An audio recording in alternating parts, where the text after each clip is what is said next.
key witness in the Diddy trial has gone missing. This is super concerning because she is crucial for the case against one of the biggest names in music. She was actually going under a pseudonym like 3 other witnesses in the case, but she decided to waive that right and reveal her identity in her testimony. But now she's MIA.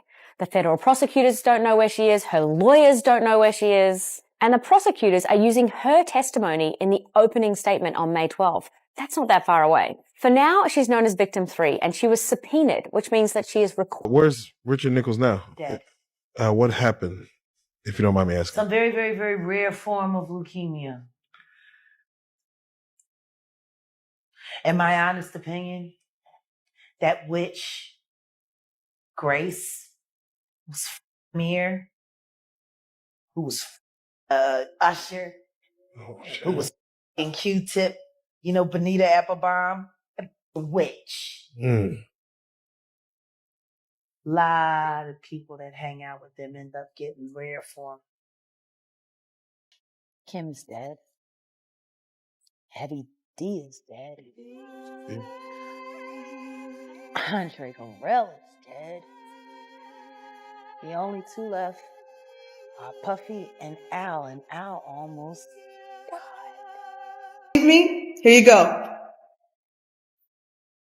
What once was a full house, we were still paying rent on our house. What we were doing this whole time was moving everything because our house is gone. I knew he was the devil. He's been the devil for 30 years. He's been covered and protected. And look at the tactics and pay attention. Pay attention. I'm still not asking you for a damn thing but to wake up. I'm not asking you for a damn thing but just to get outside. Right now, I think a lot of people are not ready for someone to tell you that there are 3, 4-year-olds that people take pride in sticking bars of children. I don't think people are going to be able to stomach the fact that people tie 2, 3, 4, 5-year-old children to horse stables and have attacked, stalked, and hunted down for your own information. You get re-victimized again by people who wanted to argue a back and forth this week like that mattered. Our house is gone. This is the price. This is the price of speaking out. Dogs them, and then they get off on that. I don't think people are going to be able to stomach the fact that people hang children upside down in satanic rituals meetings, and they literally hang them. Sorry, you're not allowed to flinch. You're not allowed to get angry. So I didn't help her. And I'm really sorry.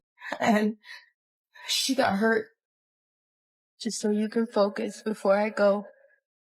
If something happens to us after we get off this live, in the meantime, I just want you to know I have dropped paperwork, documents, information off to everybody around the world.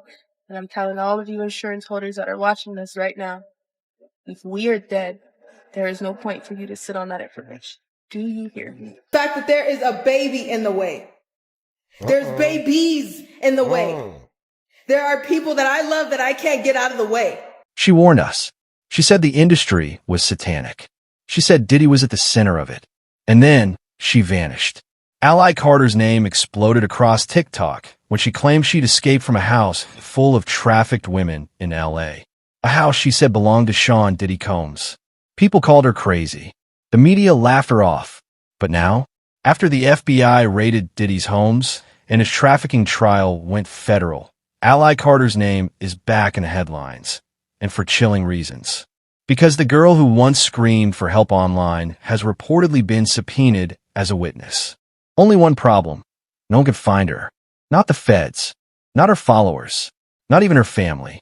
And when you realize what Ally claimed before she vanished, about rituals, handlers, Hollywood elites, and the price of silence, you'll understand why people think she's not missing. She's been erased. She looked terrified. Makeup smudged, eyes darting, voice cracking as she spoke straight into her phone camera. "My name is Ally Carter," she whispered. "I just escaped from a trafficking house in Los Angeles." It wasn't polished. It wasn't planned. It felt like a desperate confession, raw, frantic, and completely unfiltered. Within hours, the video exploded on TikTok. Not because of how she looked, but because of what she said next. According to Ally, she hadn't just escaped any house. She claimed she fled from a private mansion where dozens of women were being trafficked, held against their will, and forced to do unspeakable things. She said she had been drugged, watched, controlled, and then she named names. Big names, celebrities, executives, powerful people. But the one name that sent shockwaves through the internet? Sean Diddy Combs. Ally accused Diddy of being directly connected to the house, claiming he was at the top of a trafficking network hidden behind fame, fortune, and Hollywood glamour. She said he wasn't just aware, he was orchestrating it. She described strange rituals, hidden cameras, rooms with locked doors and no windows. She talked about handlers who controlled the girls, silencing them with fear, drugs, or worse. She said she'd been trafficked since childhood, that her parents were part of it, that the people involved weren't just celebrities. They were part of something much bigger, something dark, something cult-like. The video went viral for all the wrong reasons. People didn't know what to believe. Some were horrified, commenting things like "this girl needs help ASAP" or "why isn't this being investigated?" Others laughed her off, calling her delusional, unstable, or another TikToker chasing clout. Memes circulated. Reaction videos mocked her delivery, edited her words with clown music, turned her trauma into content. The media ignored her. No police statement, no mainstream coverage, just silence. Because in 2023, the idea that a beloved music mogul like Diddy could be running a trafficking ring sounded insane. People didn't want to believe it. It was easier to write Ally off as mentally ill or seeking attention than to sit with the horrifying possibility that she was telling the truth, that she wasn't spiraling, she was sounding the alarm. And yet, even as the world dismissed her, Ally Carter kept posting. More videos, more claims, more panic, until one day she stopped. When Ally Carter first posted that shaky TikTok in 2023, accusing Sean Diddy Combs of running a trafficking ring, the internet didn't take her seriously. She was labeled unstable, a conspiracy theorist, a nobody with a wild imagination. But fast forward to 2024, and suddenly, people weren't laughing anymore. In November 2023, Cassie Ventura, Diddy's longtime ex-girlfriend, filed a bombshell lawsuit. She accused him of rape, trafficking, and years of brutal abuse. She alleged she had been drugged, surveilled, and forced into violent encounters with other men while Diddy watched. The lawsuit settled in less than 24 hours. Quietly, suspiciously. But the damage was already done. The veil had been lifted. By March 2024, the federal government had gotten involved. Homeland Security raided Diddy's homes in Los Angeles and Miami in coordinated, military-style operations. Tactical teams stormed in. Helicopters hovered overhead. Computers, phones, hard drives, everything was seized. Officials confirmed it wasn't just about drugs or weapons. It was part of a federal sex trafficking investigation. And then came the footage. Surveillance videos reportedly showed Diddy monitoring the women he surrounded himself with, private cameras in bathrooms, bedrooms, dressing rooms. Insiders claimed he kept tabs on them like property, tracking their movements, controlling who they saw, what they wore, even how they spoke. Other lawsuits followed. Former employees, producers, models, artists, they all started speaking out. Some described rituals. Others described blackmail. Suddenly, the dots started connecting. And the internet did what it does best. It remembered. Wait, didn't Ally Carter say all this first? Clips of Ally's original TikTok resurfaced like a prophecy. Her voice trembling. Her warning about locked rooms. The surveillance. The handlers. The trafficking. The names. She said this before anyone. People commented. She warned us. Influencers who once mocked her were now backpedaling. Reddit threads that dismissed her as schizophrenic were being rewritten. TikTok stitches called her the canary in the coal mine. The girl who told the truth when it was too dangerous to hear. In hindsight, Ally's video wasn't unhinged. It was ahead of its time. Because everything she described, every terrifying detail, was suddenly being confirmed in courtrooms FBI statements, and survivor testimonies. And now, the real question isn't was Ally Carter telling the truth? It's what happened to her after she told it. And then, silence. Ally Carter vanished from the internet almost as suddenly as she appeared. No new TikToks. No live streams. No Instagram stories. Her accounts went dark, completely inactive. No sightings, no check-ins, no friends coming forward. Just a void. 1 minute, she was pleading for help. The next, she was gone. For months, people assumed she'd simply been overwhelmed. Maybe the internet backlash broke her. Maybe she got help, retreated, went offline for her safety. But when the Diddy investigation exploded into a full-blown federal case, Ally's name started circling again. This time not in comment sections, but in court documents. In one leaked filing, her name reportedly appeared on a potential witness list. Yes, a witness. If true, that means the federal government considers her testimony relevant. That means someone, somewhere, thinks she wasn't making it up. That she saw something, knew something, survived something. And if she's supposed to testify, where's she? That's the question flooding TikTok, Reddit, and conspiracy forums ever since Ally Carter vanished. Was she just overwhelmed by the spotlight? Or was she forced into silence? Because ever since federal agents raided Sean Diddy Combs' homes and multiple lawsuits began piling up, the internet hasn't forgotten about Ally. On TikTok, creators are dissecting her old videos frame by frame, analyzing the layout of the rooms, the bruises on her arms, the fear in her voice. Some claim she was sending hidden messages. Others think she knew too much and had to disappear. One theory, she went underground. Fearing for her life, Ally may have fled with help from activists or insider allies, gone completely off-grid to avoid being targeted. If that sounds dramatic, consider this. Cassie's lawsuit mentioned blackmail, surveillance, and violent coercion. Another accuser claimed she was stalked and intimidated. So what would someone like Ally face? Someone who spoke out before the lawsuits, before the raids, before there was even proof. Other sleuths have taken it a step further.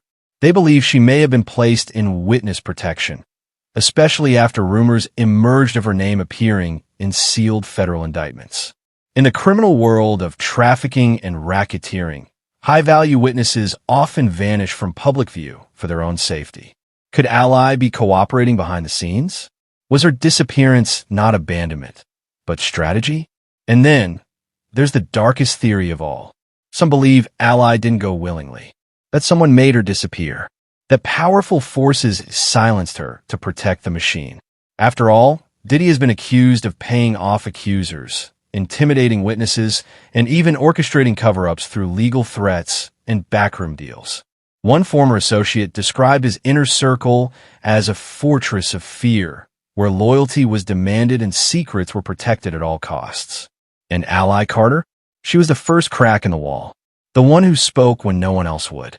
And sometimes the first voice to speak is the first to be erased. So which is it?